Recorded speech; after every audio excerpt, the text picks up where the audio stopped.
Assalamualaikum warahmatullahi wabarakatuh. Apa kabar teman-teman? Semoga selalu dalam rahmat dan lindungan Allah Subhanahu wa Ta'ala.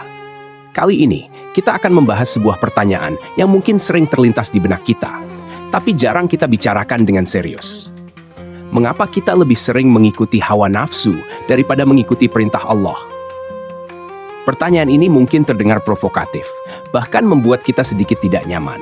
Tapi, mari kita hadapi dengan jujur, karena ini adalah salah satu tantangan terbesar yang kita hadapi sebagai manusia. Coba kita renungkan.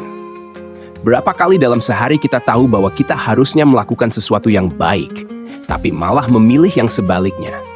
Kita tahu perintah Allah itu jelas, jalan yang benar sudah terang benderang. Tapi mengapa hati ini tetap saja lebih mudah tergoda oleh hawa nafsu? Apa sebenarnya yang membuat kita lebih memilih mengikuti hawa nafsu daripada mentaati Allah? Yuk, kita bahas bersama-sama dan coba cari jawabannya. Bismillahirrahmanirrahim. Allahumma anta rabbi la ilaha illa anta khalaqtani wa ana abduka wa ana ala ahdika wa wa'dika ma istata'tu. A'udzu bika min syarri ma sana'tu. أبوء لك بنعمتك علي وأبوء لك بذنبي فاغفر لي إنه لا يغفر الذنوب إلا أنت. Ya Allah, Engkau adalah Tuhanku, tidak ada Tuhan selain Engkau. Engkau telah menciptakanku dan aku adalah hamba-Mu. Aku berjanji setia kepadamu dan aku berharap kepadamu. Aku berlindung kepadamu dari kejahatan yang telah aku perbuat. Aku mengakui nikmat-Mu atas diriku, dan aku mengakui dosa-dosaku. Maka ampunilah aku, karena tidak ada yang dapat mengampuni dosa-dosa kecuali Engkau. Mengapa hawa nafsu terasa lebih menyenangkan? Pertama, mari kita jujur pada diri sendiri. Hawa nafsu seringkali terasa lebih menyenangkan dan menggoda. Nafsu ini seperti godaan instan yang memuaskan keinginan kita dalam sekejap.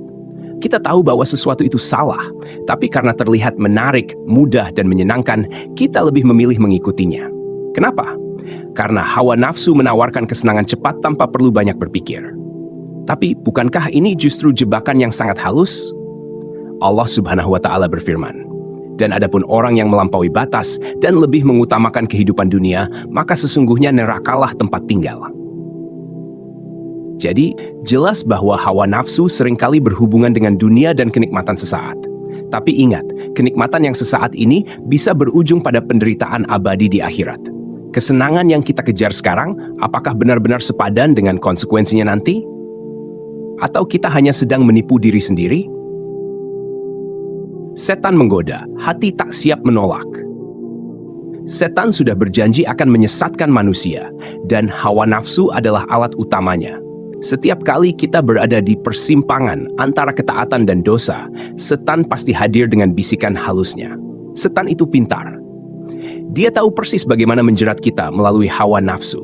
Kita diberi alasan-alasan yang terdengar masuk akal, padahal itu hanya tipu daya. Allah Subhanahu wa Ta'ala berfirman, "Setan itu memberikan janji-janji kepada mereka dan membangkitkan angan-angan kosong pada mereka. Padahal setan itu tidak menjanjikan kepada mereka selain tipuan belaka." Kita tahu, hawa nafsu itu merusak. Tapi ketika setan berhasil membangkitkan keinginan dalam diri kita, kita sering tidak siap untuk melawan. Akhirnya, kita lebih sering jatuh dalam perangkap. Tapi coba kita tanya diri sendiri, kenapa kita begitu mudah menyerah? Apakah hati kita belum cukup kuat untuk melawan godaan ini? Kita tidak takut pada akibatnya. Ini mungkin sindiran keras, tapi kita perlu jujur. Kadang kita lebih takut kehilangan dunia daripada kehilangan akhirat. Hawa nafsu menawarkan kesenangan dunia yang terasa lebih nyata. Sedangkan perintah Allah terkadang terasa berat karena hasilnya mungkin tidak langsung terlihat. Misalnya, menunda syalat karena sibuk dengan pekerjaan, atau menunda sedekah karena merasa masih kurang uang. Kenapa kita lebih takut kehilangan hal-hal duniawi daripada takut menghadapi akibat di akhirat? Rasulullah Shallallahu Alaihi Wasallam bersabda, "Orang yang cerdas adalah orang yang mengendalikan dirinya dan beramal untuk kehidupan setelah mati. Dan orang yang lemah adalah orang yang mengikuti hawa nafsunya dan berangan-angan kepada Allah." Kita seringkali merasa bahwa waktu masih panjang, bahwa dosa bisa ditunda, dan ada kesempatan untuk bertobat nanti. Tapi, siapa yang bisa menjamin umur kita panjang? Apakah kita benar-benar berani bertaruh dengan akhirat hanya untuk menuruti hawa nafsu sesaat di dunia? Kita terlalu menganggap ringan dosa. Banyak dari kita yang terjebak dalam mentalitas, dosa kecil saja. Kita tahu apa yang kita lakukan salah, tapi kita menghibur diri dengan mengatakan, toh cuma sekali ini saja. Atau dosa kecil ini pasti diampuni. Padahal kebiasaan ini yang membuat kita makin jauh dari Allah. Dosa kecil yang kita anggap remeh bisa menjadi besar jika terus-menerus dilakukan tanpa penyesalan. Rasulullah Shallallahu Alaihi Wasallam bersabda, jauhilah dosa-dosa kecil, karena ia bisa berkumpul pada seseorang hingga membinasakannya. Inilah yang sering kita lupakan. Dosa kecil yang dilakukan terus-menerus bisa menghancurkan kita. Setiap kali kita memilih hawa nafsu, kita sedang menumpuk dosa. Dan ketika dosa ini sudah banyak, hati kita semakin jauh dari cahaya kebenaran. Apakah kita sadar betapa bahayanya menganggap remeh dosa? Hawa nafsu, godaan terbesar manusia sejak awal zaman. Dari sejak penciptaan manusia, hawa nafsu sudah menjadi ujian terbesar. Kisah Nabi Adam dan Hawa adalah contoh jelas bagaimana setan menggunakan hawa nafsu untuk menjerumuskan manusia. Dari sana, kita bisa melihat bahwa godaan hawa nafsu bukanlah hal baru. Setiap generasi manusia menghadapi godaan ini, dan siapa yang mampu menundukkannya, dialah yang akan mendapatkan kebahagiaan sejati di akhirat. Allah Subhanahu wa Ta'ala berfirman, maka pernahkah kamu melihat orang yang menjadikan hawa nafsunya sebagai Tuhannya?